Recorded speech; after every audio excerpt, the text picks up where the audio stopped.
বিসমিল্লাহির রহমানির রহিম। সুপ্রিয় দর্শক, শুভরাত্রি। আপনাদের সবাইকে স্বাগত জানাচ্ছি আজকের আলোচনামূলক অনুষ্ঠান টক শোতে।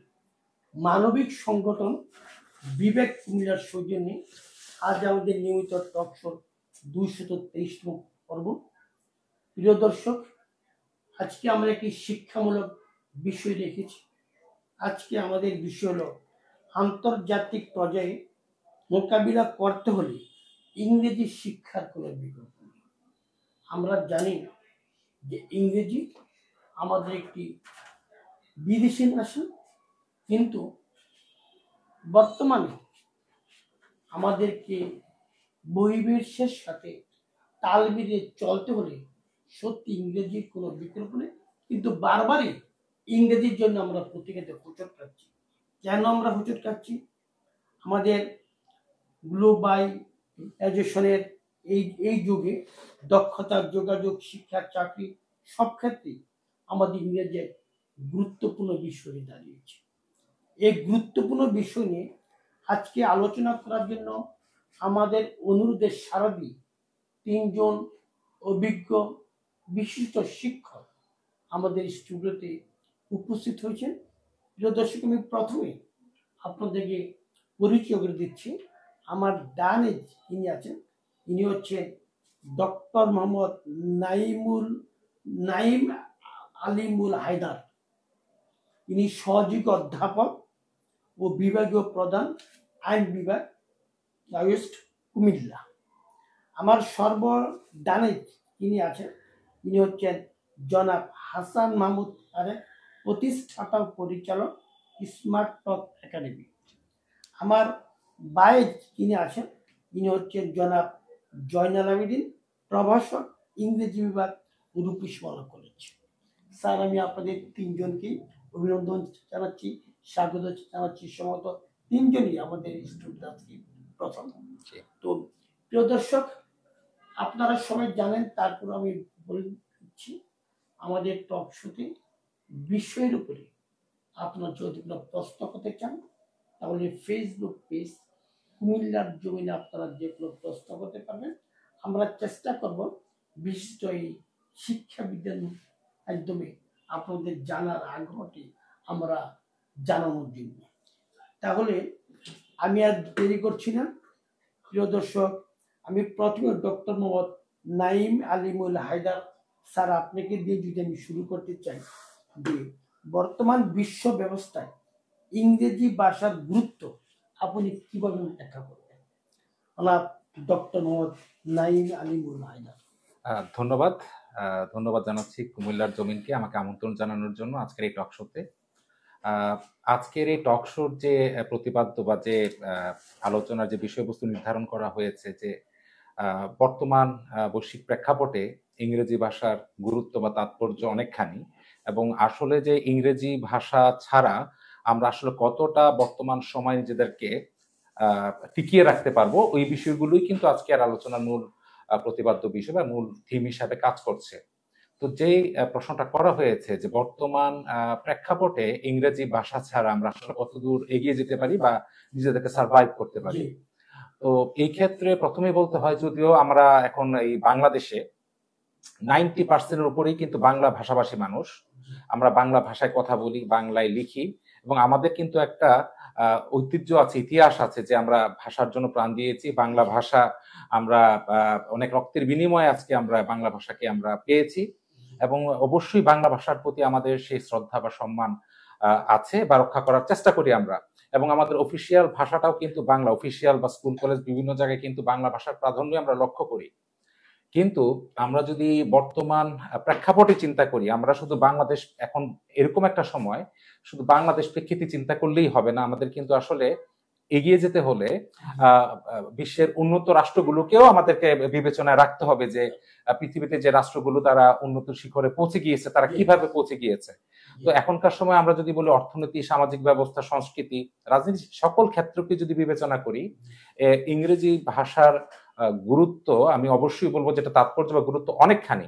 আসলে আমরা যদি বর্তমান সময়ে ইংরেজি ভাষাকে সঠিকভাবে রপ্ত করতে না পারি, এবং ইংরেজি ভাষার যে বিষয়টা আমি বলছি, এটা হতে পারে আমার মৌখিকভাবে কিভাবে আমি যোগাযোগ রক্ষা করছি আরেকজনের সাথে, মৌখিকভাবে ভার্বাল বা ওরাল সিস্টেমে কিভাবে আমি বলছি, পাশাপাশি লিখিত বা রিটার্ন ফরম্যাটে কিভাবে যাচ্ছি, আবার যে বোঝার বা অনুধাবন করার একটা বিষয় আছে, অর্থাৎ ইংলিশকে অনুধাবন করা, বলতে পারা, লিখতে পারা বা অন্যের সাথে সঠিকভাবে যোগাযোগ রক্ষা করতে পারা।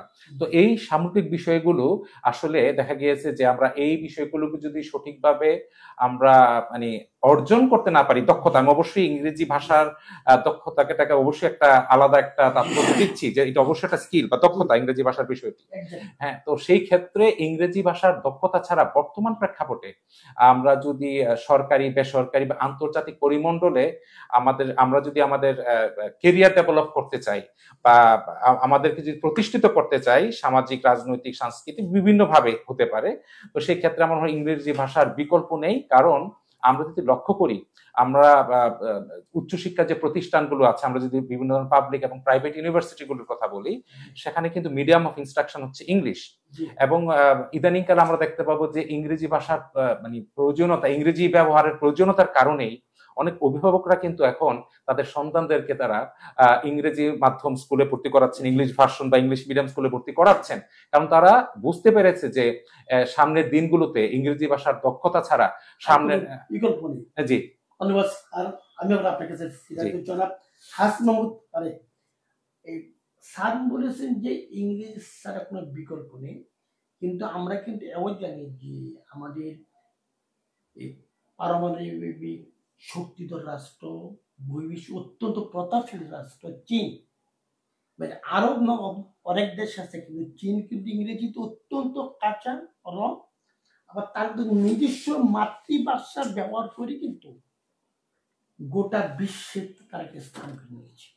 এই বিষয়টা আপনি বলেন। তার পাশাপাশি আন্তর্জাতিক পর্যায়ে প্রতিযোগিতায় টিকে থাকার ক্ষেত্রে ইংরেজির দক্ষতার ভূমিকা কতটুকু গুরুত্বপূর্ণ? ধন্যবাদ কুমিল্লা জমিনকে আমাকে সুযোগ করে দেওয়ার জন্য, এবং সাজেদা ইমরান ভাইকে ধন্যবাদ এবং চমৎকার একটা প্রশ্ন করার জন্য। উনি একটা কথা বলেছেন যে একটা গ্লোবাল একটা শক্তিধর কান্ট্রি চীন, যেটা হচ্ছে ইংরেজি দুর্বল, কিন্তু আমি একটা কথা বলবো যে তারা ইংরেজিতে দুর্বল না, কিন্তু তারা হচ্ছে তাদের মাতৃভাষা তাকে হচ্ছে বেশি প্রাধান্য দিয়ে থাকে।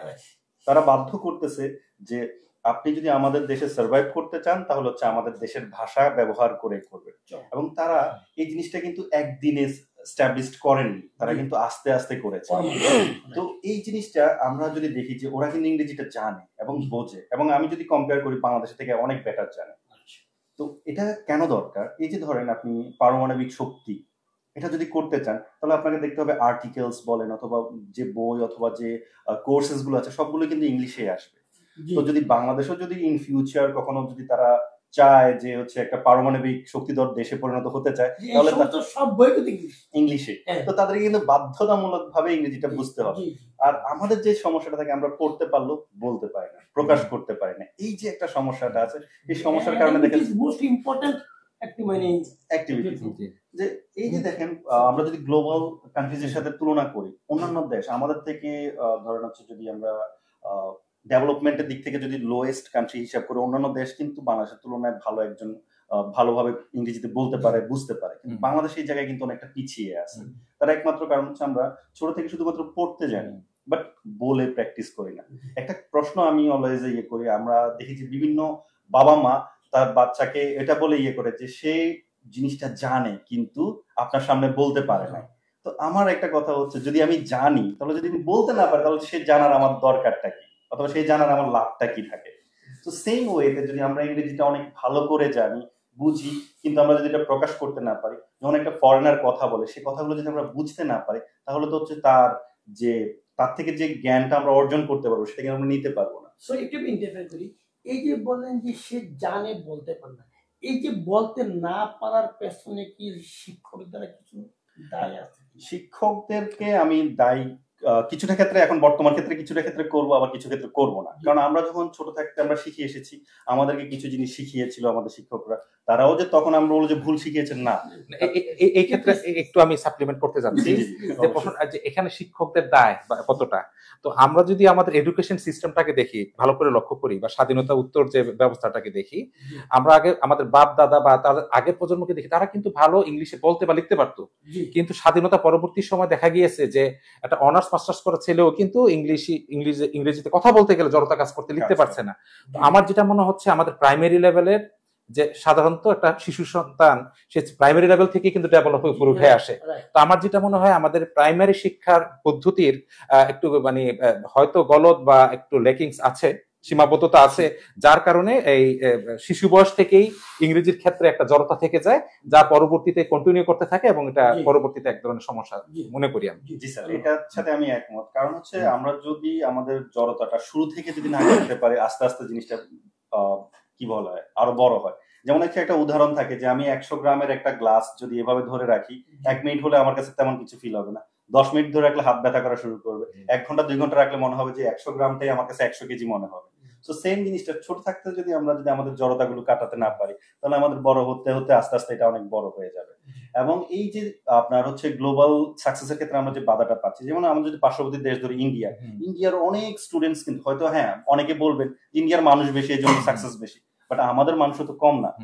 যদি আমরা কম্পেয়ার করি আমেরিকার সাথে, আমাদের জনসংখ্যার আমেরিকার জনসংখ্যার মধ্যে হয়তো 8-10 কোটি পার্থক্য, কিন্তু তাদের ডেভেলপমেন্ট কিন্তু অনেক বেশি। অথবা আমাদের থেকে ছোট দেশের কিন্তু ডেভেলপমেন্ট আরো বেশি, যেখানে জনসংখ্যা 1 কোটিও না। কেন এই সমস্যাটা? যেমন আমাদের হায়ার এডুকেশনের দিকে গেলেও আমরা যে জিনিসটা দেখেছি যে যখন ফরেন লেকচারাররা লেকচার দেয় তখন সেগুলো বুঝতে পারে না, কারণ তাদের অ্যাকসেন্ট অথবা তাদের উচ্চারণগুলো আমরা বুঝতে পারি না। আমরা সঠিক উচ্চারণের মাধ্যমে আমরা আমাদের শিক্ষা ব্যবস্থাগুলো ওই ছোট থাকতে শিখে আসি। যেমন আমাদেরকে পড়িয়েছিল একটা জিনিস যে শব্দের শেষে, আমরা যখন ছোট ছিলাম প্রাইমারিতে আমাদের পড়িয়েছিল শব্দের শেষে TION এটা থাকলে হবে শান হবে, বাট এখন এসে যে দেখতেছি শান বলে কিছু নেই, হবে শন।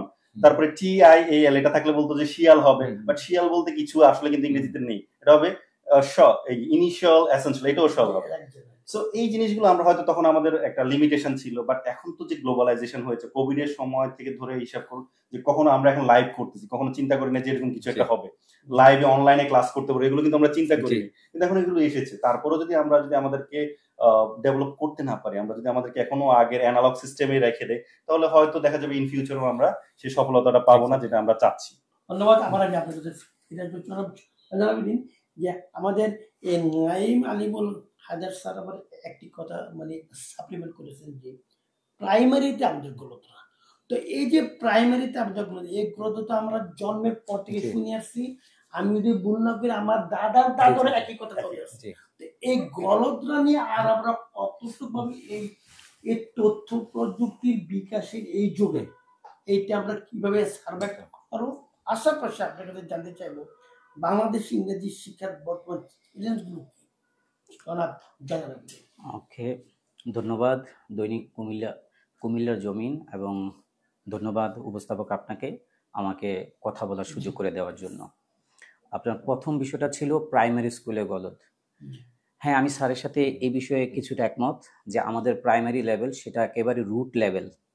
আমরা যদি আমাদের বাচ্চাদেরকে ওই রুট লেভেল থেকেই ইংরেজির যে ইনিশিয়াল স্টেজটা আছে, বেসিক যে বিষয়গুলি আছে, এবং ক্লাসটা যদি আমাদের ওইভাবে পরিচালিত হয় যে বাচ্চারা ওখান থেকে শিখে আসবে, বেসিক বিষয়গুলি ওখান থেকে শিখে আসবে। আমি যদি ছোট্ট করে উদাহরণ দিতে চাই, আমাদের পার্শ্ববর্তী দেশ ইন্ডিয়ার কথা ধরুন। ইন্ডিয়ার ক্লাস 1, 2, 3, 4, 5 এর বাচ্চারা ইংরেজিতে কথা বলে, যদিও ইংরেজি তাদের মেইন ল্যাঙ্গুয়েজ না, এটা তাদের সেকেন্ড ল্যাঙ্গুয়েজ হতে পারে। এখন তারপরও তারা কেন কথা বলতে পারে?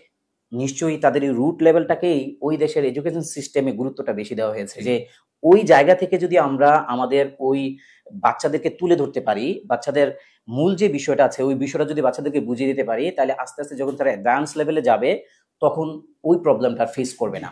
তা আমার মনে হয় এখন সময় আসছে, this is the age of globalisation, সময় আসছে এখন আমাদের প্রাইমারি সেক্টরটাকে এভাবে ধরা। তারপরেও পাশাপাশি আমাদের হাই স্কুলের যে সেক্টর, ওখানে যে বাচ্চারা আছে, আমি ওই জায়গাতেও কিছুদিন চাকরি করেছি, সেই সুবাদে আমার একটা ধারণা আছে ওই সেক্টরে, যে ওখানের যে ব্যাপারটা প্রাইমারি এবং হাই স্কুল ওই জায়গাতে ক্লাসগুলি একেবারে ইংরেজি বেসড না, জি যেমন বাংলা ক্লাস বাংলায় পরিচালিত হয়, ইংরেজি ক্লাসগুলো ইংরেজিতে না হয়ে বাংলায় পরিচালিত হয়। এখন আমার কাছে মনে হয় ওই জায়গাগুলো যদি আমরা ধরতে পারি, ওই জায়গাগুলো থেকে বাচ্চাদেরকে শিখিয়ে আনতে পারি, আমাদের কাছে আমাদের কলেজ লেভেল বলেন, university most of the books are written in English, that's why our teachers deliver their lectures in English, but most of the students don't understand their lectures. তো এটা একটা মেইন ফ্যাক্টর, কারণ আমি আমার গোড়ায় গলদ। সেই জায়গাটা এখন ফাইন্ড আউট করার সময় আসছে, এবং বাংলাদেশ এখন আস্তে আস্তে টেকনোলজি ব্যবহার করতে শিখছে। আমার মনে হয় ওই জায়গাতে টিচারদের নিয়ে আমার কোনো প্রশ্ন নেই, টিচাররা যথেষ্ট দক্ষ, এবং তাদেরকে ওই জায়গায় ইংরেজিতে ক্লাস কন্ডাক্ট করার ব্যাপারে আরো উৎসাহী করতে হবে, আরো ম্যাটেরিয়াল প্রোভাইড করতে হবে টিচারদেরকে। জি ইন্টারভিউ করতে চাই যে তো দক্ষ টিচারের কাছে তোমরা দক্ষ স্টুডেন্ট আশীর্বাদ পারে কিনা, সরি আবার বলবেন। মানে আপনি বলছেন যে আমাদের টিচারও দক্ষ, জি তো আমার জানতে চাই যে দক্ষ টিচারের কাছে তো আমরা দক্ষ স্টুডেন্টকে আশীর্বাদ পারি, জি করতে পারেন নিশ্চয়ই। এখন যেহেতু কিন্তু পারছি না এই মুহূর্তে আশা করা যায় সামনের ভবিষ্যৎগুলোতে আমরা পাবো, কারণ আমাদের দেশে এখন একটা পরিবর্তনের বাতাস বইছে, এবং সব জায়গায় এডুকেশন সেক্টর এখন পরিবর্তন আসছে, সবাই এখন সচেতন, গার্ডিয়ান থেকে শুরু করে শিক্ষক, স্টুডেন্ট, সবাই এই জায়গায় এখন সচেতন। আমার মনে হয় কিছুদিনের মধ্যেই আমরা একটা পরিবর্তন দেখতে পাবো, এবং বাচ্চারাও আগ্রহী হবে। এবং এই মুহূর্তে আমি ছোট ছোট বাচ্চাদেরকে দেখি, আমি যদি স্মার্ট ওয়ার্ক একাডেমির কথা উদাহরণ দিতে যাই, তার হাসান তারেকের কথা, আমি ওর ভিডিওগুলোতে ছোট ছোট বাচ্চারা দেখলাম চমৎকার ইংরেজিতে কথা বলছে। হ্যাঁ, এটা হয়তো একটা কথা শহরের বাচ্চারা এখানে করছে, এই তাদের দেখায় এই ধরনের প্রতিষ্ঠান এবং ক্লাসের টিচাররা যদি আমাদের প্রাইমারি বা গ্রামের যে সেক্টরগুলি আছে ওই জায়গাতে এই ধরনের সচেতন হয়ে ক্লাস নেয়, এবং বাচ্চারা এখন গার্ডিয়ানরাও সচেতন, বাচ্চারাও এই ব্যাপারে সচেতন, শুধুমাত্র ক্লাসটা যদি ওইভাবে পরিচালিত হয়, আমার মনে হয় একটা বিশাল পরিবর্তন আসবে, এবং বাচ্চারা ইনশাল্লাহ, আমাদের বাচ্চারা ট্যালেন্টেড, আমাদের বাচ্চারা ইনশাল্লাহ পারবে। ধন্যবাদ। আমি আবার নাইমুল আলিম হায়দার, জয়নাল আবদিন স্যার যেখান থেকে শেষ করেছিলেন যে গ্রাম এবং শহরের একটা রূপরেখা ব্যবধান লক্ষ্য করে, তো আপনার কাছে আমার সেই জিনিস জানতে চাই যে শহর ও গ্রাম অঞ্চলের ইংরেজি শিক্ষার মানের যে ব্যবধান, তা কি স্বাধীনতা 54 বছর পর আমরা কমাতে সক্ষম হয়েছি? এই যে যদি না বলেন না পারার কারণটা কি, এবং কিভাবে আমরা এই ব্যবধান কমাতে পারি? জয়নাল আবেদিন স্যার কিন্তু একটা খুব সুন্দর পয়েন্ট এখানে তুলে ধরেছেন, যে ব্যবধানের কথা তুলে ধরেছেন, যেটা আছে ব্যবধানটা অবশ্যই আছে। এবং এটাও খুব দুর্ভাগ্যজনক যে স্বাধীনতার এত বছর পর 54 বছর হয়ে গেল যে আমাদের শিক্ষা ব্যবস্থায় এতটা মানে পার্থক্য আমরা লক্ষ্য করছি, বিশেষ করে গ্রাম অঞ্চল এবং শহরের শিক্ষা ব্যবস্থার মধ্যে যে এক ধরনের পার্থক্য আমরা লক্ষ্য করছি। তাই বলে যে গ্রাম অঞ্চলে যে ভালো শিক্ষা প্রতিষ্ঠান নাই তা না, আমি সকল শিক্ষা প্রতিষ্ঠান বা শিক্ষকদের প্রতি শ্রদ্ধা রেখেই বলছি যে আসলে আমরা এই শহরের যে স্কুলগুলো বা শিক্ষা প্রতিষ্ঠানগুলোতে যে পদ্ধতিতে পাঠদান করি বা যে ধরনের রিক্রুটমেন্ট বা নিয়োগ দেওয়া হয় শিক্ষকদের, যে স্টাডি ম্যাটেরিয়ালস গুলো প্রোভাইড করা হয়, ওই পদ্ধতি অবলম্বন করি কি আমাদের গ্রাম অঞ্চলের স্কুলগুলোতে পড়ানো হয় কিনা, বা ওই ধরনের কোয়ালিফাইড টিচার নিয়োগ দেওয়া হচ্ছে কিনা, এটা কিন্তু একটা বড় প্রশ্ন।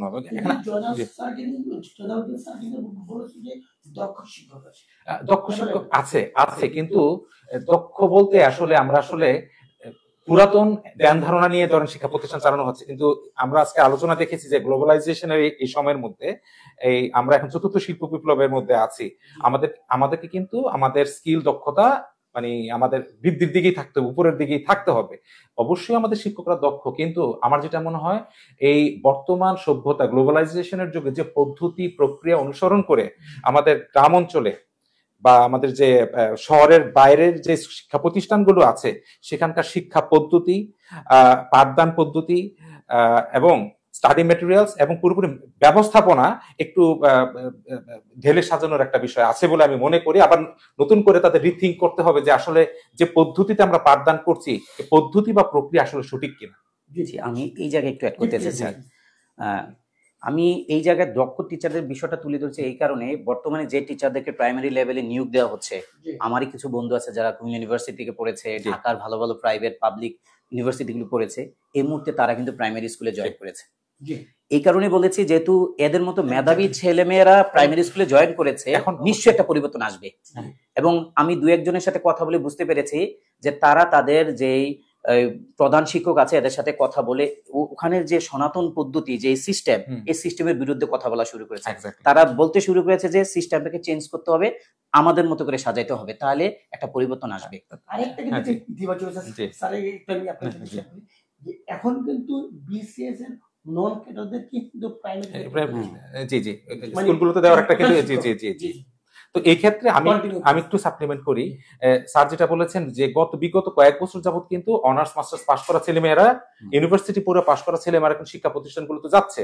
আমার পয়েন্টটা ছিল যে আমরা কিন্তু আমাদের শিক্ষা প্রতিষ্ঠানগুলোতে এরকম শিক্ষকও দেখি এসএসসি এইচএসসি পাস করে শিক্ষাদান করতেছে। অবশ্যই একটা এসএসসি এইচএসসি পাস করা তাদেরকে ছোট করছি না, তারাও তাদের এবং একটা গ্রাজুয়েট বা মাস্টার্স পাস করা একজন টিচারের যেটা ইনপুট দিবে বা যে ডেলিভারি দিবে অবশ্যই এক হবে না। এবং উনি কিন্তু বলে দিয়েছেন যে একটা নতুন পরিবর্তনের ডাক ওরা দিয়ে দিয়েছে। অর্থাৎ আমি ওই পয়েন্টে যাচ্ছি যে অনেক স্কুলগুলোতে আমাদের দেখা যাচ্ছে যে আসলে পুরাতন মাইন্ডসেট বা পুরাতন যে ধ্যান ধারণা নিয়ে যে শিক্ষাদান প্রদান করা হচ্ছে সেই ক্ষেত্রে একটা প্রতিবন্ধকতা থাকতে পারে। পাশাপাশি আমাদের যে গ্রাম অঞ্চলে যে শিক্ষকরা পাঠদান করতেছে তাদেরকে যথাযথ ট্রেনিং দেওয়া হচ্ছে কিনা, তাদেরকে ইংরেজি দক্ষতা যাচাইয়ের জন্য তাদেরকে প্রক্রিয়ার মধ্যে যুক্ত করা হচ্ছে কিনা এবং এগুলো প্রপারলি মনিটর করা হচ্ছে কিনা, এখানেও কিন্তু এটা দেখার বিষয় বলে মনে করি। হাসান মোহাম্মদ আরেকটা গুরুত্বপূর্ণ প্রশ্ন আপনার কাছে, শিক্ষার্থীরা কেন ইংরেজিকে কঠিন মনে করে? এই কঠিন মনে করে নেপথ্য কারণ কি মনস্তাত্ত্বিক নাকি পদ্ধতিগত, কোনটা মূল? এটা সত্যি বলতে হচ্ছে খুবই চমৎকার একটা প্রশ্ন। কারণ হচ্ছে এই প্রশ্নটা আমার সব জায়গায় শুনতে হয় যে কোন জায়গায় সমস্যা। যে আমরা যদি আমাদের দেশে দেখি যে আমরা ক্লাস 1 থেকে এইচএসসি পর্যন্ত আমরা ইংরেজি শিখতেছি, তারপর হচ্ছে আবার কলেজ লাইফ শেষ করে যখন আমরা মাস্টার্স অনার্স করতে যাচ্ছি, মাস্টার্স করতে, সেটাও কিন্তু আমরা ইংরেজিতে শিখতেছি। তারপরেও কেন আমরা ইংরেজি ট্রেনিংকে ভয় পাই? সেটা হচ্ছে ভয় পাওয়াটা হচ্ছে এক প্রকার আমাদের হচ্ছে একটা সোশ্যাল একটা ট্যাবুর মতো হয়ে গেছে, যেটা একটা হচ্ছে কাস্টম, যে ইংরেজি অনেক কঠিন কিছু, বলা যাবে না। তারপরে আমরা দেখেছি যে আমরা হচ্ছে সাপোর্টিভ না। যদি কেউ ইংরেজিতে ভালো কিছু করতে চায় তাকেও হচ্ছে আমরা হচ্ছে আমরা যেমন ছোট থাকতে দেখি যে কেউ যদি ইংরেজিতে ভালো করে, অথবা একটা ছেলে অথবা একটা মেয়ে যদি ইংরেজিতে ভালো কথা বলতে পারে, তার ক্লাসমেটরাই তাকে হচ্ছে ছোট করে দেখে অথবা বুলি করে। যে আমি হ্যাঁ ইংরেজি বলো, এগুলো কি দেখাচ্ছ, তার যে একটা হচ্ছে ইচ্ছা আকাঙ্ক্ষা থাকে আস্তে আস্তে তৈরি হয়। তারপর আরেকটা জিনিস হচ্ছে আমরা হচ্ছে ভুল করতে ভয় পাই বেশি। যে ইংরেজি বলবো, যদি আমি একটা সেন্টেন্স ভুল বলি তাহলে দেখা যাবে আমার ক্লাসমেটরাই আমাকে নিয়ে মজা করবে, আমার বন্ধুরাই হাসাহাসি করতেছে। এই একটা ভয়টা কাটাতে পারে না বলে দেখা যাচ্ছে যে আস্তে আস্তে জড়তাটা কি হয়ে যায়, পার্মানেন্ট হয়ে যায়। আমি যদি আমার একটা লাইফ এক্সপেরিয়েন্স বলি, আমি যখন ক্লাস 9-এ ছিলাম, তো আমাদের স্কুলে, আমি মডার্ন স্কুলে ছিলাম, তো আমার স্কুলে একটা হচ্ছে সেমিনার হয় ইংলিশ রিলেটেড। তো ক্লাস 9-এ থাকা অবস্থায় 9-এর সবগুলো স্টুডেন্টদেরকে আমাদের অডিটোরিয়ামে নিয়ে আসা হয় এবং ওইখানে সেশনটা চলে। তো আনফরচুনেটলি বলবো অথবা ফরচুনেটলি যে এখানে যারা সেশন নিচ্ছিলেন তারা হচ্ছে আমাকেই টার্গেট করে হচ্ছে স্টেজে নিয়ে যায়। আমি তখন এত পরিমাণ ভয় পাচ্ছিলাম, আমাকে মাইক একটা হাতে ধরায় দেয়, আমার হাতে এভাবে কাঁপতেছিলাম। যদি আপনাকে দেখায় যে কি বলবো, এখানে প্রায় 200-300 মানুষ আছে, স্টুডেন্টস আছে, আমার ক্লাসমেটে সবগুলো, আমি যদি এখন একটা ভুল করি তাহলে তো আমার অবস্থা খারাপ হয়ে যাবে। তো এবং সেটাই হলো, বলে না যেখানে বাঘের বয় সেখানে রাত হয়, আমি সেখানে একটা সেন্টেন্স ভুল করি, এবং এটার কারণে যে আমি কত পরিমাণ ছোট হইতে হয়েছে। যে আমরা এখানে একটু অ্যাড করতে চাই, যেহেতু আমি ক্লাসে আছি এই মুহূর্তে, আমি যেহেতু রূপসী বাংলা কলেজে আছি, আমি ক্লাসে এই ফেসটা করি, তারেকের কথা ধরে বলতেছি, আমাদের এই যে স্পিকিং এর যে এক্সপার্টনেস, এটা যদি আমরা দূর করতে মানে আরো বাড়াইতে চাই, ক্লাসে যে সিস্টেম আমাদের আমি আমার কলেজের কথাই বলি, আমাদের এডুকেশন সিস্টেমের কথা বলি, সেটা হচ্ছে আমাদের এটা হচ্ছে গ্রামার ওরিয়েন্টেড এডুকেশন সিস্টেম। আরেকটা বিষয় হচ্ছে এক্সাম ওরিয়েন্টেড। এই দুই জিনিস বাচ্চাদেরকে বলতে বাধা হয়ে দাঁড়ায়। আমি ক্লাসে যখন কথা বলতে বলি, বাচ্চারা গ্রামারের কথা চিন্তা করে কি হবে, এটা মেনটেন হবে কিনা, ওইটা মেনটেন হবে কিনা, ভুলনি হয়ে যায়। এখানে একটা বিষয় হচ্ছে গ্রামার ওরিয়েন্টেড, একটা এক্সাম ওরিয়েন্টেড, হ্যাঁ, আরেকটা বিষয় হচ্ছে ভয় করার যে ভুল করতে পারে এটা মেনে না নেওয়ার বিষয় হচ্ছে। স্যার হচ্ছে আরেকটা জিনিস হচ্ছে মুখস্থ করা। হ্যাঁ, মুখস্থ করলে দেখা যাচ্ছে কিন্তু আমাদের একটা গ্যাপ, এই কারণে তারা মুখ খুলতে চায় না। তো আমি মজা করে ক্লাসে মাঝে মধ্যে বলি যে if you want to open the door of your success, you must open your mouth.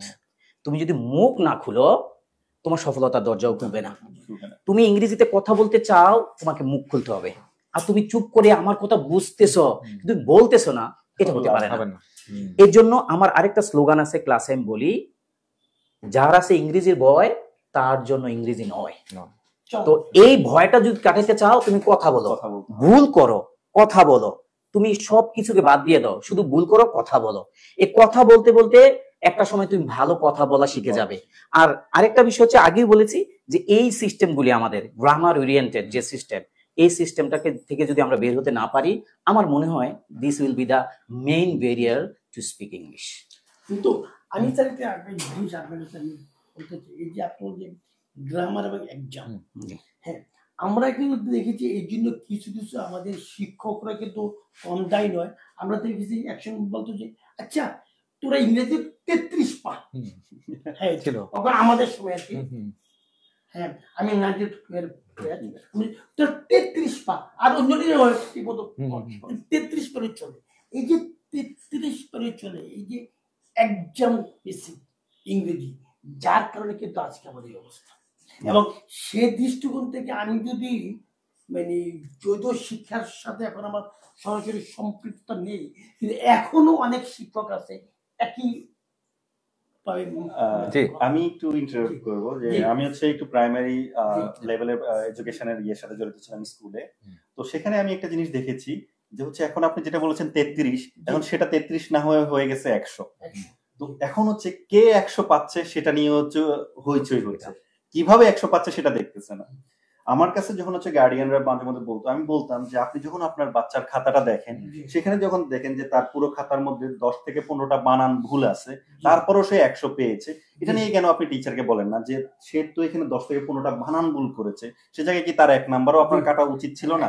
কিন্তু সে 100 পাওয়াতে কিন্তু খুশি, কিন্তু আবার 1 নাম্বার কম পেলে কিন্তু আবার টিচারকে যায় ধরতেছে আমার ছেলে অথবা আমার মেয়ে কেন 99 এই ক্ষেত্রে আমার যেটা মনে হয় এক ধরনের অসুস্থ প্রতিযোগিতায় মেতে উঠেছি আমরা। অভিভাবকরা বলতেছে যে অমুকের সন্তান ভালো করছে, আমার সন্তান কেন ভালো করতেছে না।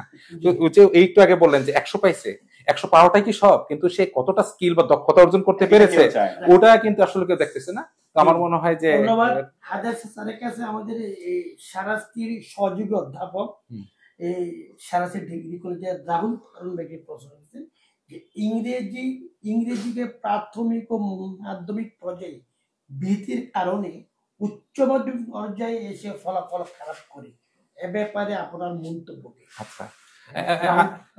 আচ্ছা, আমি একমত। উনি যে বিষয়টা আসলে বলতে চেয়েছেন যে আসলে হয়তো যে স্টুডেন্ট গুলো হয়তো পাশ করেছে, ওই যে আমরা বলছি পাশ করে উপরে ক্লাসে উঠে যাও, কতটা দক্ষতা অর্জন করছে ওটা দেখার বিষয় না। তো ওরা প্রাইমারি শেষ করে ওরা হাই স্কুলে যায়, হাই স্কুল শেষ করে কলেজে যায়, একটা সার্টিফিকেট নিয়ে যাচ্ছে এবং এরাই আবার ইউনিভার্সিটি গুলোতে ভর্তি হচ্ছে।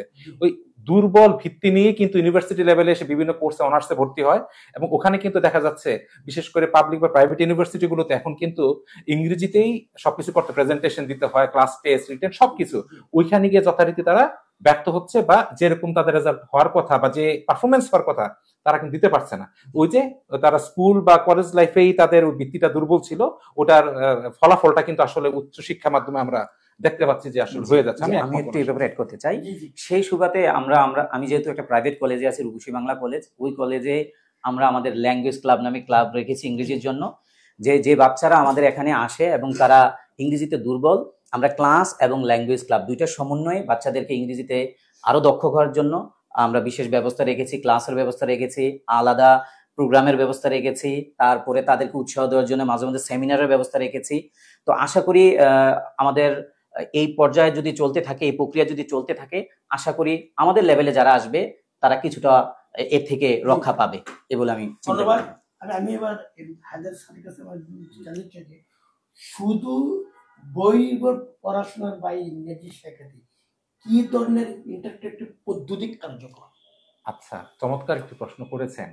আমার যেটা মনে হয় ইংরেজি শেখানোর ক্ষেত্রে পদ্ধতি বা প্রক্রিয়াটা গুরুত্বপূর্ণ বিষয়। কোন পদ্ধতিতে বা প্রক্রিয়াতে শিক্ষক শিখাচ্ছেন বা শিক্ষার্থী নিচ্ছে, এই ক্ষেত্রে আমরা একটা কিন্তু বলে থাকি, যেটা আপনারা দুজনই শিক্ষকতার পেশার সাথে আছেন, প্যাডাগজির কথা বলি। প্যাডাগজি, যে প্যাডাগজি আমরা কোন পদ্ধতিতে স্কুল কলেজ বা ইউনিভার্সিটি গুলোতে শিক্ষাদান করি, শিক্ষাদান পদ্ধতিটা কি, এটা দেখার বিষয়। এবং আমরা যদি মানে ট্রেডিশনাল ওল্ড স্কুল থিওরি দেখি, টিচার ক্লাসে পড়িয়ে যাচ্ছে, স্টুডেন্টরা বুঝুক বা না বুঝুক মাথা নাড়িয়ে বলে বুঝছি, কোন সময় কিন্তু স্টুডেন্ট বলতে পারে না স্যার বা ম্যাডাম আমি বুঝতে পারি নাই, বুঝেছো? জি বুঝেছি, না বুঝেও বলে বুঝেছি। স্যার এটা একটা কারণ, এটার মজার একটা কারণ আছে, সেটা হচ্ছে স্টুডেন্টের মাথায় তখন এটা থাকে, আরে আমি যদি এখন বলি আমি একমাত্র ক্লাসে 50 জন আছে, আমি একা হাত তুলে যদি বলি যে স্যার আমি বুঝিনি, তাহলে তো হচ্ছে ক্লাসে সবার সামনে আমার ইজ্জতটা যাবে, যে সবাই মজা করবে, আরে কিছু বোঝে না, সহজ জিনিস। এর জন্য দেখা যায় তারা কিন্তু ধামাচাপা দিয়ে রাখেন। ওই যে এই কারণে বললাম যে আমাদের প্যাডাগজির কথা বললাম, শিক্ষা পদ্ধতি দেওয়া।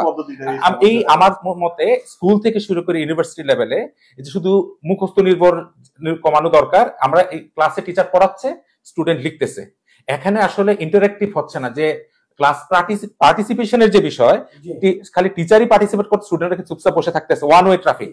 হ্যাঁ, ওয়ান ওয়ে ট্রাফিক হয়ে যাচ্ছে। তো এই ক্ষেত্রে এরকম প্যাডাগজি বা পদ্ধতি থাকা উচিত যেখানে টিচারের পাশাপাশি স্টুডেন্টরাও ক্লাসে পারফর্ম করবে এবং করতে বাধ্য হবে। এরকম ধরনের কারিকুলাম, এরকম ধরনের পদ্ধতি, মার্কিং সিস্টেম অতি সত্বর নিয়ে আসা দরকার বলে মনে করি। এবং আমরা যদি দেখি আমাদের, যেহেতু আমি ইংল্যান্ডে পড়াশোনা করেছি, সেই ক্ষেত্রে আমি যদি একটু লক্ষ্য করি, ওখানকার স্কুল কলেজ বা ইউনিভার্সিটিগুলোতে যে পদ্ধতিতে পাঠদান করা হয়, আমাদের শিক্ষা প্রতিষ্ঠানগুলোতে ওই পদ্ধতি অনুসরণ করা হয় না। এবং আমার মতে এখন সময় এসেছে গ্লোবালাইজেশনের এই যুগে, যদিও সরকার বিভিন্নভাবে কারিকুলাম পরিবর্তন করতেছে, শিক্ষকদেরকে ট্রেনিং দেওয়ার ব্যবস্থা হচ্ছে, টিচার্স ট্রেনিং কলেজ এখানে ভূমিকা রাখতেছে। তো আমার মতে এই যে শিক্ষাদান পদ্ধতি আমাদের অতি সত্বর পরিবর্তন করা দরকার এবং প্যাডাগজির উপর গুরুত্ব দিয়ে যা যা করা দরকার আমার মতে সরকারি বেসরকারি সকল পর্যায়ে টপ প্রায়োরিটি লিস্টে এটা রেখে আমাদের সকলের কাজ করা উচিত। ধন্যবাদ। আমাদের সাব্বিহা ভুইয়া মন্তব্য করেছেন, স্কুল কলেজগুলোতে সাধারণত ইংরেজি পড়ানো হয় মুখস্থ ভিত্তিক, কি বুঝতে পারছে কি শিখছে সেটাকে গুরুত্ব দেওয়া হয় না, মেমোরাইজ করাটাকে গুরুত্ব দেওয়া হয়, সেজন্য শেখার জায়গার ধ্বংস। এক্স্যাক্টলি। চন্দ্রদিন স্যার, হাসান মাহমুদ আরেক স্যার, আপনি কি এই কথার সাথে একমত? এটার সাথে আমি সম্পূর্ণ একমত। কারণ হচ্ছে আমি একটু আগে বলেছিলাম যে মেমোরাইজিংটাই হচ্ছে আমাদের সবচেয়ে দুর্বলতার কারণ। ধরুন হচ্ছে আজকে আমরা এখানে টক শোতে কথা বলছি, আমরা 4 জন আছি ক্যামেরার সামনে, আমরা কিন্তু কেউই কিন্তু বাসা থেকে মুখস্থ করে আসি নাই যে কি বলবো, কোন প্রশ্নটা আসবে এবং কি বলবো। আমরা যা বলছি, আমরা যা আসতেছে তাই কিন্তু আমরা বলছি। তো আমার যে থিঙ্কিংটা আছে সেটা হচ্ছে আমার মাথায় যা আসবে তা যদি আমার মুখ পর্যন্ত আসে, অথবা তাই যদি আমার হাতের কলমে চলে আসে, তাহলেই হচ্ছে আমার শিক্ষাটাকে আমি সফল শিক্ষা বলতে পারবো। কারণ স্যার এই যে ধরুন আমি হচ্ছে আমার স্টুডেন্টদেরকে বলি যে তোমরা যদি মেমোরাইজ করে এসে বলতে যাও, 10টা লাইন শিখলে তোমার দেখা যাবে যদি কোনো একটা কারণে 5 নাম্বার লাইনটা যদি তুমি ভুলে যাও, তাহলে তোমার দেখা যাবে একটা ডিসকানেক্টেড হয়ে যাবে। ওয়্যার যেমন ডিসকানেক্টেড হয়ে গেলে লাইট জ্বলে না, তোমাদেরটাও ডিসকানেক্টেড হয়ে যাবে। তোমার পরের 5টা লাইন কিন্তু তুমি আর বলতে পারবে না, কারণ কি তুমি তখন হচ্ছে তোমার ব্রেন তখন খুঁজবে আরে এরপরেরটা কি আছে। তুমি যদি সেটা ন্যাচারালি করতা, মুখস্থ না করে, যে তুমি বুঝতা জিনিসটা কি, তাহলে কিন্তু তোমার 5 নাম্বার লাইন কি তুমি ভুলে গেছো নাকি মনে আছে এটা কিন্তু ম্যাটার করতো না। তুমি কিন্তু সুন্দর করে লিখতে পারতা, বলতে পারতা। এর জন্য হায়দার স্যার কিন্তু এই জন্যই না যে প্রাইমারি শিক্ষাটাকে গুরুত্ব দিয়েছে। আসলে আপনার এই কথা শুনে প্রাইমারি গণ্ডিটা যদি স্ট্রংলি না করা হয় তাহলে কিন্তু আসলে আচ্ছা, তারেক ভাই যেটা বলেছেন খুব ভালো কথা বলেছেন, যে মাথায় আছে করতে পারছেন, অর্থাৎ মাথায় আছে বাট এক্সপ্রেস করতে পারতেছে না তারা। হ্যাঁ, মৌখিক বা লিখিত, হ্যাঁ, বলে গেলে গ্যাপ হয়ে যায়। কিন্তু আরেক ভাই যে আপনার এর যে প্রশ্ন ছিল বলেন যে digital platform, apps, online content এসব ইংরেজি শিখার বাস্তবতার কি ডিফারেন্স কি ক্রিয়েট করে? আসলে আমাদের এখন যে ডিজিটাল প্ল্যাটফর্ম গুলো এসেছে আমাদের জন্য কিন্তু শিক্ষাটাকে অনেকটা সহজ করে ফেলেছে, সত্য কথা বলতে। কিন্তু আমরা সেটা কি সঠিকভাবে নিচ্ছি? ধরুন হচ্ছে একটা উদাহরণ আমি আমার স্টুডেন্টদেরকে দেবো, এখানে আমি হচ্ছে অডিয়েন্সকে বলছি যে আপনি কুকিং শিখবেন, বা বিশ্বের শ্রেষ্ঠ কুক অথবা শেফ যিনি, তিনি হচ্ছেন আপনাকে শিখেছেন, আপনি কি করছেন ইউটিউবে বসে বসে দেখতেছেন। সে বলতেছে যে এই ইনগ্রেডিয়েন্ট এতটুকু দিতে হবে, ওইটা অতটুকু দিতে হবে। আপনি কিন্তু আরে ওটা তো অনেক সহজ, আমি তো পারি, এটা এইভাবে দিলে তো হয়ে গেল। কিন্তু আপনি সেটা কি করলেন না, প্র্যাকটিক্যালি চেষ্টা করে দেখলেন না। আপনি চেষ্টা না করলে আপনার মাইন্ডে মনে হবে যে আপনি পারেন। আমরা যদি আবার মনে মনের কথা চিন্তা করি, আমরা মনে মনে যখন কথা বলি মনে হয় যে আরে আমি তো বিশ্বের শ্রেষ্ঠ বক্তা, আমার থেকে ভালো তো কেউ কথা বলতে পারে না। তো ওই যে প্র্যাকটিক্যালি আমরা এটা ইমপ্লিমেন্ট না করাটা কিন্তু আমাদের ব্যারিয়ার এসে দাঁড়ায়। আমরা ডিজিটাল যে মিডিয়া গুলো আছে অথবা অ্যাপস অথবা আদার্স জিনিসগুলো আছে এগুলো থেকে আমরা শিখতে পারি, কিন্তু আমরা এটা ইমপ্লিমেন্ট করি না। আমাদের কাছে মনে হয় যে এটা তো সহজ, আমি তো পারবো, আমি তো করলেই পারবো, কিন্তু আমরা তো এটা করে চেষ্টা করতে হবে। আমি আগে প্রথম দিন রান্না করতে গেলে আমার রান্না খারাপ হবে, দ্বিতীয় দিন রান্না করলে খারাপ হবে, আস্তে আস্তে রান্না ভালো হবে। আমাদের মা এত বছর ধরে রান্না করতেছে বলে রান্না পসিবল। যেমন হচ্ছে ওনারা কি করতেছেন, যে মায়েরা যে লবণের কৌটোর মধ্যে হাত দিয়ে কিন্তু লবণটা নিয়ে নিচ্ছে, দেখতেছো না যে কতটুকু লবণ উঠছে না উঠছে। কিন্তু আপনি করতে গেলে কি হবে, হয় লবণ বেশি হয়ে যাবে, নাহলে লবণ হবেই না। এটা কেন হচ্ছে? ওদের এক্সপিরিয়েন্সের কারণে। ওরা বারবার সেম কাজ করে আসতেছে। কিন্তু আমরা কি করি, আমরা মনে করি যে হচ্ছে একবার একটা স্ক্রিপ্ট পড়লাম, একটা প্যাসেজ পড়লাম, আমি এটাতে হচ্ছে এক্সপার্ট হয়ে গেলাম, মুখস্থ করে ফেললাম, কিন্তু কখনো এটা আমি বলে দেখলাম না, প্র্যাকটিস করে দেখলাম না, সে জায়গায় সমস্যা। তারপরে এই যে একটা জিনিস আছে, আমরা গ্লোবালাইজেশনের সাথে যে টক্কর দিতে গেলে, এই যে দেখেন পৃথিবী এখন কাজ করতেছে কি নিয়ে, ন্যানো টেকনোলজি নিয়ে, কোয়ান্টাম এডুকেশন নিয়ে, বিট কিউবিট অথবা কোয়ান্টাম কম্পিউটিং নিয়ে, যেটা বাংলাদেশে হয় না। আপনি যদি আমার প্রতিষ্ঠানে দেখেন, আমার স্মার্ট টক একাডেমিতে আমার ছোট ছোট এই যে ক্লাস 2-3 বাচ্চারা কিন্তু কোয়ান্টাম এডুকেশন সিস্টেম কি সেটা সম্পর্কে জানে, তারা ন্যানো টেকনোলজি কি সেটা সম্পর্কে জানে, বিট কিউবিট কি সেটা সম্পর্কে জানে। আমি যদি এখন পাবলিকলি যদি বলি বিট কিউবিট কি, এটা হচ্ছে বাংলাদেশের 99%, অথবা বিট সম্পর্কে জানলো, কিউবিট কি জানে না, অথবা ন্যানো টেকনোলজি আসলে কি করতে পারে, অথবা কোয়ান্টাম এডুকেশন সিস্টেম আসলে কি হতে পারে, কেমন হতে পারে সেটা জানে না। এই যে ডিজিটাল যে সোর্সটা আছে অথবা ডিজিটাল মিডিয়া বলেন, এখন আমরা চাইলে ক্লাসরুম গুলো আরো সুন্দর করতে পারি, যেটা জয়নাল ভাই বলেছেন, নাইম স্যার বলেছেন যে আমরা বিভিন্ন কিছু করতে পারি। কিন্তু আমরা যদি প্র্যাকটিক্যালি, এই যে ধরেন হচ্ছে আমরা সৌরজগৎ সম্পর্কে পড়তেছি, আমরা যদি কোয়ান্টাম এডুকেশনটা বাস্তবায়ন করতে পারি, তাহলে কি হবে, ক্লাসে বসে সৌরজগতে কোথায় কি হচ্ছে আমরা প্র্যাকটিক্যালি দেখতে পাবো। এই যে আইমান সাদিক যে 10 মিনিটস স্কুল, আবার বিভিন্ন অনলাইনে গ্রামাটিক্যাল করছে, এটা অধিক কার্যকর হতে পারে, আবার নাও হতে পারে। কেন বলতেছি, আপনি ধরেন হচ্ছে আমি এখানে বসে আছি ক্লাসরুমের মধ্যে, ধরেন হচ্ছে প্রত্যেকটা শিক্ষার্থী, কারণ হচ্ছে অনলাইনে কতজন শিক্ষার্থী পড়বে, এই যে তাহলে কিন্তু চলে যাবে যে হচ্ছে শহর আর গ্রামের সেই পার্থক্যের মধ্যে। শহরে তাদের কাছে রিসোর্স আছে, গ্রামে তাদের কাছে রিসোর্সটা নাই। তো এই যে দেখেন আমি ক্লাসরুমে আছি, গ্রামের ক্লাসরুমটার মধ্যে যদি দেখা যায় যে আমরা এখন সৌরজগৎ সম্পর্কে জানবো, সৌরজগতের একটা সুন্দর একটা 3D আপনার হচ্ছে ক্লাসরুমের চারদিকে ঘুরতেছে, যে কোথায় সূর্যটা আছে, সূর্যের চারদিকে পৃথিবীটা কিভাবে ঘুরতেছে, তারপরে চাঁদটা কিভাবে করতেছে, 24 ঘন্টা পর পর কেন এটা করছে। এই জিনিসটা দেখতে পারলে, আমরা সরাসরি যখন দেখবো, তখন আমাদের কিন্তু এটা ব্রেনে কাজ আরো বেশি হবে। তো এই জিনিসটা আমাদের দরকার, যে আমরা যে ডিজিটাল যে যুগটা আছে, অথবা আমরা যদি টেকনোলজিটাকে যদি আমরা হচ্ছে ইমপ্লিমেন্ট করতে পারি, তাহলে আমাদের শিক্ষা ব্যবস্থাটা অনেক চেঞ্জ হয়ে যাবে, শিক্ষকদের পড়ানোর স্টাইলটা চেঞ্জ হয়ে যাবে। আমরা এখন কি করি, এই যে একজন প্রশ্ন করেছে মুখস্থ বিদ্যার কথাটা, আমরা এখন কি করছি, বইতে পড়তেছি যে সৌরজগতে এটা আছে, সৌরজগতে ওইটা আছে, এতটা গ্রহ আছে, এই গ্রহ এটা করে, ওই গ্রহ এটা করে। কিন্তু আমরা এটা কখন শিখতে পারবো আমাদের সুন্দরভাবে, কিন্তু আমরা যদি সরাসরি পৃথিবীটা এইভাবে ঘুরতেছে, এটা হচ্ছে সোজা না ঘুরে এটা একটু এভাবে বাঁকা হয়ে তারপরে হচ্ছে সূর্যটার চারদিকে ঘুরতেছে, তখন কিন্তু আমার এটা আরো বেশি মনে থাকবে। আপনি দেখবেন যে আপনার যেটা অভিজ্ঞতা থাকে, আপনি যেটা দেখেন সেটা আপনার বেশি মনে থাকে, যেটা আপনি মুখস্থ করেন তার থেকে বেশি। সো আমি এটাই ভাবি যে ধন্যবাদ স্যার। আমাদের শিক্ষা ব্যবস্থায় দুটি দ্বারা সেটা সাংঘর্ষিক সম্মেলন, প্র্যাকটিক্যাল থিওরিক্যাল। এই যে ব্যবহারিক এবং বাস্তবতা, আর একটু হচ্ছে মুখস্থ বিদ্যা, এই দুইটাই কিন্তু সাংঘর্ষিক অবস্থার কারণে কিন্তু এই যে এই জিনিসটা চলে আসছে। তো এটা থেকে কি আমরা বেরোতে পারবো? হ্যাঁ, অবশ্যই বেরোতে পারবো। এই যুগে এসে আপনি যদি মনে করেন যে আমরা একটা জায়গায় আবদ্ধ থাকবো, সেটা কখনো মেনে নেওয়া যায় না। আপনার বেরোনোর সুযোগ এখন আছে। এখন প্রত্যেকে তার প্র্যাকটিক্যাল নলেজটা অর্জন করতে চায়। আমি ক্লাসরুমে বসে টিচারের সামনে ইন্টারাকশন হচ্ছে, আমি কথা বলছি, টিচার কথা বলছে, এই শিক্ষা আপনি ক্লাসের বাইরের শিক্ষা এক হতে পারে না। আমরা এখন কথা বলছি সবাই একসাথে বসে, আপনি যদি আমাদের সাথে এই সেশনটা অনলাইনে করতেন, আমাদের অতটুকু মনোযোগ হয়তো থাকতো না। ওনারা কথা বলছে, আমি অন্যদিকে ফোকাসটা দিতাম, বা আমি কথা বলছি, ওনারা অন্যদিকে ফোকাস দিত। এই আমরা পাশাপাশি বসছি বিদায় আমরা প্রত্যেকের কথা খুব মনোযোগ সহকারে শুনছি, আই কন্টাক্ট হচ্ছে। এবং বাচ্চাদের সাথে যখন আমরা ক্লাসে থাকি, তখন বাচ্চাদের সাথে আমাদের আই কন্টাক্ট হয়, সে আমাকে প্রশ্ন করতে পারে, যদিও এই প্রবণতাটা বাচ্চাদের কম, শুধু ভয়ের কারণে। এই জায়গায় আমরা টিচারদের তাদের ভয় কাটানোর যে বিষয়টা, এটাকে দূর করতে হবে আগে, যে ভয়। তো আমি মনে করি প্র্যাকটিক্যাল নলেজ আর প্র্যাকটিক্যাল যে বিষয়গুলি থাকে, এটা অবশ্যই পরিবর্তন আসবে এবং পরিবর্তন হওয়ার সময় আসছে। ধন্যবাদ। এই প্রশ্ন আপনার জানেন যে উচ্চ শিক্ষা বা বিদেশে চাকরি করতে গিয়ে ইংরেজির দক্ষতার কোন দিকগুলো সবচেয়ে বেশি কাজে লাগে? চমৎকার একটা প্রশ্ন। যে অবশ্যই এখানে অনেকগুলো ফ্যাক্টর আছে। আমাদের স্যার বিদেশে লেখাপড়া করেছেন, নিশ্চয়ই উনি আরো দারুণভাবে ব্যাখ্যা দিবেন আমার সাথে। আমি মনে করি যদি কেউ উচ্চ শিক্ষা বাইরে কোনো হায়ার স্টাডিজ এর জন্য সে যেতে চায়, অথবা বাইরে কোনো কারণে যেতে চায়, তাকে অনেকগুলো স্কিল, এর মধ্যে রিডিং, রাইটিং, স্পিকিং, লিসেনিং, এই বিষয়গুলির দিকে তাকে অবশ্যই ফোকাস করতে বলবো। কেন? এখন একটা স্টুডেন্ট সে বিদেশে গেল, সে স্পিকিং জানে না, তার ক্লাস তো কন্ডাক্ট হবে ইংলিশে। এটা তো বাংলাদেশ না যে চাইলে বাংলা একজন টিচার বাংলা কিছু বলে দিবে না।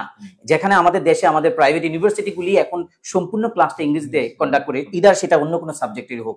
বাই লয়ার আছে, স্যার লয়ার আছে, লয়ার ক্লাসগুলি ওনারা ইংরেজিতে নেয়। তো সেখানে আপনি বাইরে পড়তে যাবেন, ক্লাসগুলি অবশ্যই ইংরেজিতে কন্ডাক্ট হবে। সেই ক্ষেত্রে আপনার লিসেনিং পাওয়ার থাকতে হবে, স্পিকিং ক্ষমতা থাকতে হবে। তারপরে যেহেতু আপনি পরীক্ষায় বসবেন, সেখানে রিডিং রাইটিং এর ব্যাপারও আপনার অনেক দক্ষতা থাকতে হবে। এছাড়া আপনি যখন কোনো চাকরি পারপাসে যাবেন, আপনার চারিদিকে সারাউন্ডিং এ যে পিপল গুলি আছে, ওনারা নিশ্চয়ই আপনার দেশের না, থাকলেও দুই একজন হয়তো থাকতে পারে, আর ম্যাক্সিমাম হবে বাইরের কালচারের, বাইরের নেশনের। তো সেদিক থেকে আপনি যদি তাদের সাথে কমিউনিকেট বিল্ড আপ করতে চান, you must have skill of speaking. তো সেই কারণে অবশ্যই এই দক্ষতাগুলি আমাদের থাকতে হবে। ধন্যবাদ। আমি এবার হায়দার স্যারের কাছে একটা বাস্তবে প্র্যাকটিক্যাল একটা আমি প্রশ্ন করতে চাই। সেটা হচ্ছে, আমরা দেখেছি আমাদের দেশে অনার্স মাস্টার্স সম্পূর্ণ করা একটি ছেলে ইংলিশে একটা অ্যাপ্লিকেশন দিতে পারে না। হ্যাঁ, আমার একটা এনজিওতে একটা এনজিও নির্বাহী পরিচালক আমাকে বলল যে সরকার চলতে এখন। তো এই যে এটা কারণটা, এটার মূল কারণটা আমরা আমাদের যে কেমিস্ট্রির ছাত্র, ফিজিক্সের ছাত্র, তারা কিন্তু কঠিন। তারপর তাদের এই বাস্তব জীবনে যখন আসে, পেশাগত জীবন আসে, তখন ইংরেজি তারা একেবারে তারা একটা মূল সমস্যাটা হচ্ছে, আমরা বলি না প্রত্যাশা এবং প্রাপ্তির মধ্যে বিশাল ফারাক। প্রত্যাশা প্রাপ্তি বলতে আমরা আসলে বোঝাচ্ছি টেক্সট বুক অ্যান্ড প্র্যাকটিস, অর্থাৎ আমরা টেক্সট বইয়ে যা পড়তেছি কিন্তু বাস্তবে গিয়ে ওই টেক্সট বইয়ের সাথে আমরা মিল পাচ্ছি না প্র্যাকটিসে। আমাদের শিক্ষা প্রতিষ্ঠানগুলোতে সেই প্রাইমারি লেভেল থেকে শুরু করে আমরা যদি উপরের দিকে যাই, দেখা যাবে যে টেক্সট বুক ওরিয়েন্টেড পড়াশোনা হচ্ছে। এখানে যে জিনিসগুলো দরকার ছিল, তার রিডিং স্কিল, তার স্পিকিং স্কিল বা লিসেনিং স্কিলটা, একটু আগে যেটা বলেছেন স্যার, বলেছেন যে দক্ষতা দরকার, ওই অ্যাপ্রোচটা অনুসরণ করে কিন্তু তাদের শিক্ষা জীবনটা প্রাথমিক অবস্থায় আসেনি। যার ফলশ্রুতিতে দেখা যাচ্ছে তার যে লেকিংস বা তার যে দুর্বলতাগুলো আছে এগুলো নিয়ে উপরে যায়, তখন দেখা যায় সে একটা অ্যাপ্লিকেশন হোক, একটা বেসিক কিছু লিখতে গেলেও তার নানা ধরনের একটা বিষয় থাকে। আরেকটা বিষয় হচ্ছে, আমাদের স্টুডেন্টদের যা লক্ষ্য করলাম, বই পড়ার প্রবণতা কম বা জ্ঞান আহরণ করার ক্ষেত্রে এক ধরনের একটা অনীহা থাকে। মোবাইল ওরিয়েন্টেড হতে পারে, মোবাইলে এডিক্টেড হয়ে গিয়েছে, বা পড়াশোনার ক্ষেত্রে যে একটা আন্তরিকতা বা আগ্রহের অভাব, এটা হয়তো আমরাই তৈরি করতে পারিনি, আমাদের কালচারটাই এরকম। ওখানে দেখা গেছে ইংরেজি শিক্ষার জন্য ভোকাবুলারিটা তার রিচ হওয়া দরকার। একটা ইংরেজি শব্দের 5 থেকে 10টা সমার্থক শব্দ থাকতে পারে, ওটা কিন্তু তারা আর্ন করতে পারছে না। পাশাপাশি যেটা আমার কাছে মনে হয়, টেন্সের বেসিক যে বিষয়গুলো, একটা সেন্টেন্স মেক করা, ইজ হবে নাকি আর হবে, এম হবে, আইএনজি হ্যাজ হবে নাকি হ্যাড নাকি হ্যাভ, এটা নিয়ে কনফিউজিং একটা অবস্থা তৈরি হয়ে গেছে। আমার মনে হয় আপনারা ভালো ইংলিশে আছেন, এই জায়গাটা কনফিউজিং অবস্থা, কারণ ওই যে প্র্যাকটিস, থিওরি এবং প্র্যাকটিসের মধ্যে যে ফারাক শিক্ষা ব্যবস্থায় আছে, ওটার কারণেই উপরে যে তারা ওই দুর্বলতা নিয়ে আগায় এবং সে যথাযথ প্রতিফলন তারা দেখাতে পারে না। ধন্যবাদ। যে স্যার, এই প্রশ্নে আপনার কাছে জানতে চাই যে কর্পোরেট বা আন্তর্জাতিক যোগাযোগ ইংরেজি দুর্বল হলে কি ধরনের সমস্যা হচ্ছে? অবশ্যই বর্তমান এই গ্লোবালাইজেশনের এই যুগে ইংরেজি দক্ষতা ছাড়া যে কোনো প্রফেশনে তার নিজেকে ডেভেলপ করা বা এস্টাবলিশ করা কোয়াইট ইম্পসিবল। কারণ এখনকার যে রিক্রুটমেন্ট গুলো হয়, যে কোনো জবের ক্ষেত্রেই, যে এটা হোক সরকারি, আমরা বিসিএস বলি, আমরা যদি বেসরকারি মাল্টিন্যাশনাল কোম্পানি বিভিন্ন ধরনের জবের কথা বলি, দেখা যাচ্ছে যে ওই ক্যান্ডিডেটের ইংরেজি দক্ষতা কিন্তু বাজিয়ে দেখা হয় যে তার দক্ষতা কতটুকু আছে। সে কোনো কারণে যদি চাকরি পেয়েও যায়, দেখা গেল তার স্কিলটা অদক্ষ হওয়ার কারণে সে প্রমোশন পাচ্ছে না, বা তার যে কেরিয়ার গ্রোথ হওয়ার কথা, উপরের দিকে যাওয়ার কথা, সে কাঙ্ক্ষিত জায়গায় সে যেতে পারছে না। একসময় তার ফ্রাস্ট্রেশন তৈরি হচ্ছে। এই ফ্রাস্ট্রেশনের কারণে সে পারিবারিক, সামাজিক, রাজনৈতিক, অর্থনৈতিক নানা ধরনের একটা নেতিবাচক প্রভাব পড়ে, যেটার ওভারঅল নেগেটিভ ইম্প্যাক্ট আমরা সোসাইটিতে দেখতে পাই। ধন্যবাদ। আপনি যে একজন এখন সরাসরি শিক্ষক, আপনি শিক্ষাদান করতে গিয়ে আপনি মূল কোন সমস্যা? দেখেন, আমি হচ্ছে যে একাডেমিক শিক্ষাটা দিচ্ছি না, আমি শিক্ষাটা দিচ্ছি হচ্ছে যে আপনি অ্যাজ এ পার্সন ইন লাইফে কিভাবে ইংরেজিটাকে হচ্ছে আপনি ইমপ্লিমেন্ট করবেন এবং সেটার মাধ্যমে কিভাবে আপনি সাকসেসফুল হবেন। এই যেমন জয়নাল স্যার বলেছিলেন যে আমি ল গ্রাজুয়েট, আমি ইংরেজি শিখাচ্ছি, কিভাবে পসিবল? আমি ইংরেজি দক্ষতাটাকে অর্জন করেছি এবং এটা করতে আমার অনেক সময় লেগেছে। যে আন্তর্জাতিক মানের যে শিক্ষাটা আছে সেটা কেন বাংলাদেশে নেই, অথবা সেই চিন্তাটা কেন বাংলাদেশে হয় না? এই যে বললেন সবাই, আমরা কিন্তু একদিকে একমত যে আমরা হচ্ছে মুখস্থ বিদ্যার মধ্যে আছি। তো তারপরে হচ্ছে আমরা আমাদের স্কুল কলেজ এবং ইউনিভার্সিটি লাইফে এই জিনিসটা কিন্তু খুব কম ফোকাস করা হয় যে আপনার একাডেমিক স্টাডিজ এন্ড আপনার প্র্যাকটিক্যাল লাইফ দুইটা কিন্তু ডিফারেন্ট। এই যে জব সেক্টর আপনি একটা কথা বলেন যে এনজিও একজন আপনাকে বললো যে একটা অ্যাপ্লিকেশন লিখতে পারছেন অথবা সামথিং, তো এই জিনিসটা কেন আসতেছে? কারণ হচ্ছে সে সারা জীবন পড়ে এসেছে কি একাডেমিক কিভাবে হচ্ছে সে পড়তে পারে, থিওরি পড়ে এসেছে। যে ধরুন হচ্ছে স্যার হচ্ছে লতে আছেন, আমিও ল থেকে পড়াশোনা করছি, আমি অলওয়েজ একটা কথা বলতাম যে কেউ এসে, আমি যদি অ্যাডভোকেট হই, কেউ এসে তো আমাকে বলবে না যে স্যার আমার হচ্ছে এই আইনের এই ধারা অনুযায়ী এই সমস্যাটা হচ্ছে আমাকে সমাধান করে দেন। সে তো এসে ডাইরেক্ট কি বলবে যে আমার এমনি মার্কসে ধরছে, আমাকে এই করছে ওই করছে, এভাবে এভাবে এটা করছে, আমাকে একটা প্রতিকার দেয়। তখন তো আপনাকে খুঁজে বের করতে হবে যে তাকে প্রতিকার কোথা থেকে দিবে।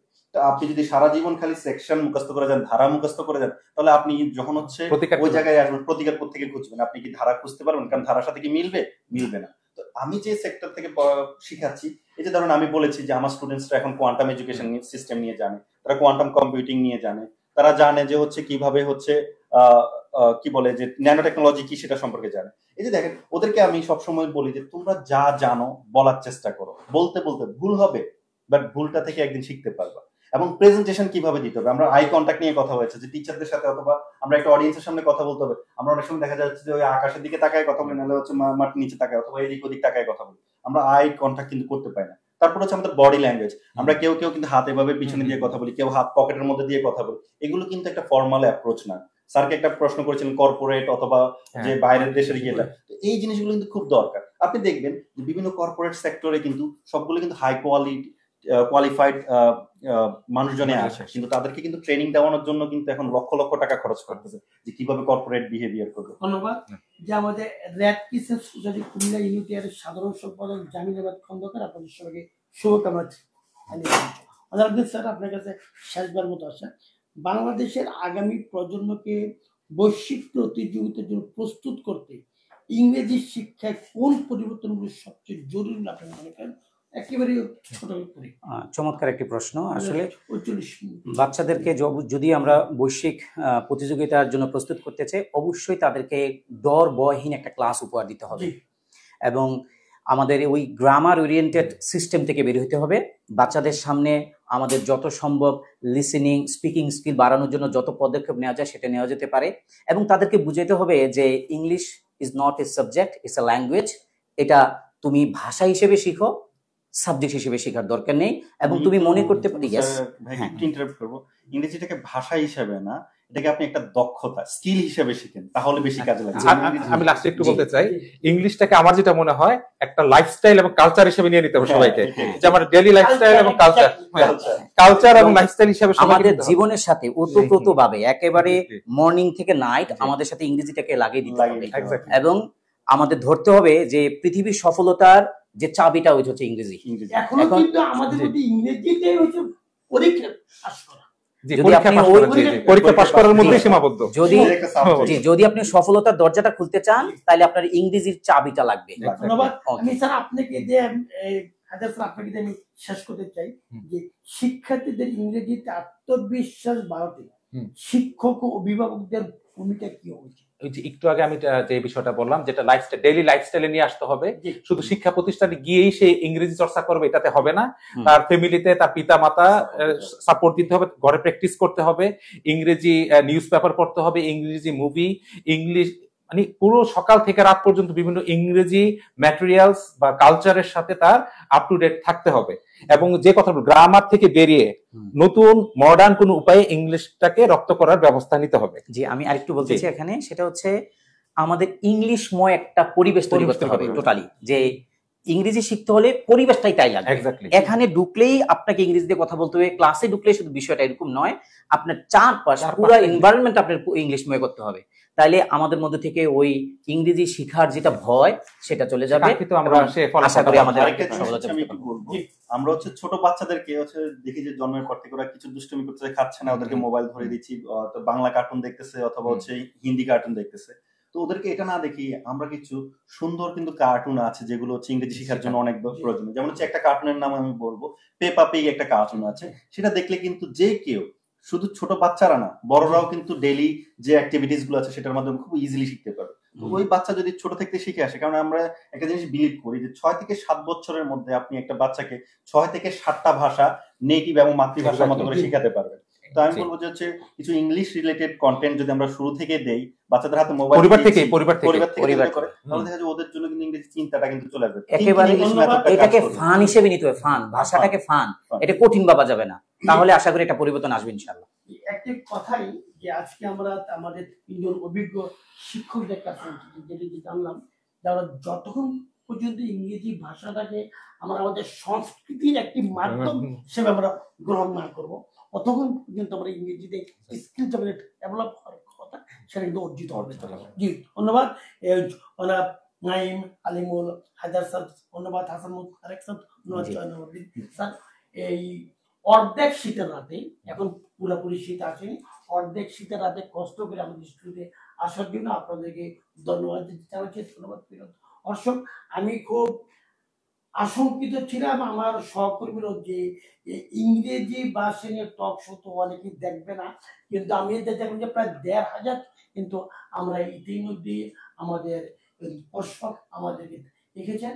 তো আমি বিশ্বাস করি আজকে তিনজন শিক্ষক অত্যন্ত চমৎকার ভাবে এবং যতটুকু সহজ করে বলা যা সম্ভব তারা কিন্তু সেটা চেষ্টা করেছে। এবং আমাদের শিক্ষার্থীরা শুধু আমরা যারা আছি, আমরা যদি ইংরেজি ভাষাটা শুধু শিক্ষার্থীর জন্য নয়, শিক্ষক, অভিভাবক সবার জন্য, অর্থাৎ সামগ্রিকভাবে দেশকে উন্নতি করতে হলে আমাদের মাতৃভাষা বাংলার পাশাপাশি ইংরেজি শিক্ষার কোনো বিকল্প নেই। আর সেই দৃষ্টিকোণ থেকে আজকে আমাদের এই আয়োজন। প্রিয় দর্শক, আপনারা যদি মনোযোগ দিয়ে শুনে থাকেন কিংবা অনুষ্ঠান করো, আমাদের ওয়ালে এই টক শোটি থাকবে, আমাদের ইউটিউব পেজে আছে, আমাদের ফেসবুক পেজে আছে, আপনারা যদি আরেকবার শুনেন, আমার মনে হয় আমাদের আজকের আয়োজনটি সার্থক হবে। স্যার আপনাদের তিনজনকে ধন্যবাদ জানাচ্ছি। প্রিয় দর্শক।